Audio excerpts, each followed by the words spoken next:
Gadis ini baru saja selesai bekerja di hotel. Melihat pria botak itu menarik uang tip dari sakunya, dia dengan cepat duduk. Mohon dia untuk tidak memberikan uang tip dengan orang lain. Jika mengatakan, akan dirampok setengah dari uangnya. Pelanggan ini baru saja dilayani dengan baik. Dia tersenyum. Langsung setuju. Kemudian tanyakan padanya bagaimana melakukannya dengan benar. Mei cerdas. Beritahu dia jika seseorang bertanya tentang tip. Katakan layanannya sangat buruk. Pada dasarnya tidak memberikan tip. Saat ini, Gou telah menunggu di bawah begitu lama hingga dia mengantuk. Melihat pelanggan dan Mei keluar, segera bertanya apakah dia puas. Pelanggan melakukan apa yang Mei katakan. Dan mengkritik layanan hari ini terlalu buruk. Nanti tidak akan kembali lagi. Ketika Gou mendengar itu, dia membeku. Juga tidak lupa untuk bertanya Mei tentang uang tipsnya. Jelas, pelanggan mengatakan sebelumnya bahwa dia tidak puas. Jadi bagaimana bisa mendapatkan tip lagi? Dia tidak percaya. Segera menyambar tas Mei. Membukanya untuk mencari tetapi tidak dapat menemukan koin apapun. Jadi dia melemparkannya kembali padanya. Dia sudah merasakan skill Mei. Jelas tidak sampai membuat pelanggan tidak senang. Pasti punya masalah. Jadi dengan tegas, mengikutinya pulang rumah. Melihat dia masih belum keluar, Mei terlihat sedikit panik. Sudah kubilang aku tidak punya uang tip hari ini. Gou masih diam. Mengolok-oloknya mengapa hanya melepas sepatu. Melepas pakaian juga. Mengatakan ini, dia berjalan mendekat dan meraih Mei. Gunakan satu tangan untuk meraba-raba tubuhnya. Dalam beberapa saat menemukan uang persenan tersembunyi di balik punggungnya. Ini membuat Mei tercengang. Melihat Gou marah, dia semakin takut. Gou segera menamparnya. Lalu masukkan semua uang ke dalam sakunya. Hari ini pasti harus memberimu pelajaran hidup. Katanya jagoan tidak bisa menahan amarah di depannya. Mei melihat Gou akan memukulnya. Buru-buru menurunkan harga dirinya dan memohon padanya untuk memaafkannya. Karena kebodohan sesaat, baru melakukan kesalahan. Nanti benar-benar tidak berani mengulangi pelanggaran lagi. Gou juga tahu bahwa dia tidak bisa menyakiti stafnya. Kalau tidak, bagaimana Gou bisa menghasilkan uang dari mereka lagi? Jadi hanya bisa mengatakan kata-kata jahat. Jika kau berani melakukannya lagi, aku akan membuatmu tidak mungkin melihat matahari besok. Setelah dia selesai berbicara, dia pergi. Melihat iblis akhirnya pergi. Mei panik, sekarang baru bisa bernapas lega. Hari-hari seperti ini benar-benar mengerikan. Dia harus memikirkan cara untuk keluar dari sini.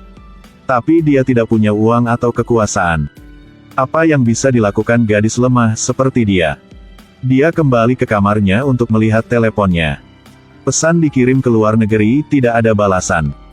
Tiba-tiba dia tidak sengaja melihat nomor telepon Wael. Tiba-tiba dia tidak sengaja melihat nomor telepon Wael. Dia tiba-tiba punya rencana. Hari berikutnya, keduanya bertemu di kedai kopi. Wael berdandan dengan elegan dan duduk. Merasa sangat aneh karena Mei memanggilnya. Berminat tanya kenapa mukanya bengkak. Ada pepatah yang mengatakan bahwa ketika Anda memohon kepada orang lain, Anda harus menundukkan kepala. Mei tidak memiliki tampilan arogan lagi. Melihat Wael meletakkan tasnya di atas meja, Mei buru-buru menurunkan tas kecilnya. Tindakan ini membuat Wael merasa sedikit puas. Bertanya apa yang terjadi. Mei terus terang. Ingin memintanya untuk menghubungi Kak Cole. Dia memiliki urusan penting untuk bertemu Kak. Namun, ini tidak menguntungkannya. Jadi dia langsung menolak. Berkata tidak bisa. Sekarang Mei tidak punya pilihan lain. Dia hanya bisa memegang tangan lawan. Memohon padanya untuk pasti menyelamatkannya. Lihat betapa Mei telah berubah dari sebelumnya. Jadi dengan enggan pergi ke Cole. Mengatakan bahwa Mei ingin bertemu dengannya. Cole curiga karena keduanya terasing satu sama lain. Bertemu untuk apa? Tapi untuk menghormati Wael. Dia masih setuju. Bisakah Mei meminta bantuan Cole sesuai keinginannya? Untuk lolos dari Go, mahasiswi ini yang pernah bekerja sebagai petugas layanan hotel. Kenakan riasan yang cantik dan kembali ke tempat yang akrab. Namun sekarang dia telah kehilangan posisinya. Kakak Cole ini merasa tidak sabar. Tanyakan padanya untuk apa dia datang ke sini. Menghadapi permintaan Mei untuk kembali bekerja, dia tidak ragu-ragu dan dengan tegas menolak. Baru saja memecat Mei beberapa hari yang lalu. Sekarang bagaimana bisa setuju? Melihat sikap Cole masih tegas, Mei buru-buru menundukkan kepalanya. Memohon untuk memberinya kesempatan. Sekarang Go terus menempel padanya. Jika dia tidak segera pergi, suatu hari dia harus mati. Setelah perhitungan yang cermat, Cole adalah satu-satunya yang bisa menghadapinya. Namun, kata-kata ini tidak berpengaruh. Karena sebelumnya Mei menyebabkan bencana. Jadi dia harus memberi kompensasi 1 juta untuk pelanggan. Saat berbisnis, yang terpenting adalah mengendalikan amarah. Cole mengejeknya di mana dia mendapatkan kepercayaan dirinya. Berpikir bahwa Cole akan melawan Kou karena Mei. Mei tidak ingin melepaskan kesempatan ini. Terus-menerus memohon bantuan. Cole masih tidak tersentuh sama sekali. Jika tidak mengambil inisiatif untuk pergi sekarang, kan menyuruh bawahannya menyeretnya ke tempat Go. Sampai saat itu pasti akan dipukuli menyakitkan. Setelah mengatakan itu, dia mengabaikan permintaan Mei. Memberi isyarat kepada bawahannya untuk mengusirnya. Rasakan dinginnya hati manusia. Mei segera mengubah sikapnya. Mengkritik Cole tidak memiliki sedikit belas kasihan pun. Di masa lalu, membantunya mendapatkan banyak uang. Tapi sekarang hanya ada permintaan kecil yang tidak mau membantu. Menghadapi omelan Mei, Cole tidak ingin banyak berbicara dengannya lagi. Segera memerintahkan bawahan untuk menyeretnya keluar. Dan melarangnya menginjakkan kaki di tempat ini lagi.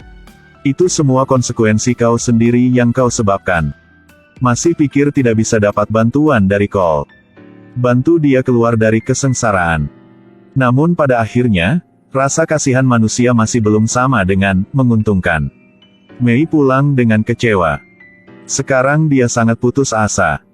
Hidup itu seperti daun di udara. Hanya sahabat yang bisa berbicara dengannya. Jadi dia menelpon sahabatnya. Tersedak untuk berbicara tentang frustrasi di hatinya. Sahabat Ala awalnya berniat untuk pergi ke sekolah. Tapi khawatir Mei melakukan sesuatu yang bodoh. Dia bolos sekolah untuk mencari temannya. Tapi saat bel pintu berbunyi, yang muncul adalah Go. Dia bahkan memarahi mengapa Mei belum merias wajah. Pelanggan sedang menunggu. Mei tidak berani memprotes.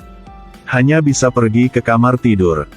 Beberapa menit kemudian, Ala akhirnya juga tiba. Menekan bel pintu. Tapi melihat Go membuka pintu. Baru saja bertemu punya kesan buruk tentang dia. Tapi Go merasa cukup tertarik dengan mahasiswa ini. Jika mengaturnya untuk menjadi antek, yakin Go akan menghasilkan banyak uang. Ala tidak peduli. Langsung ke kamar tidur mencari Mei. Mendengar suara ketukan, dia buru-buru menyuruh sahabatnya untuk masuk.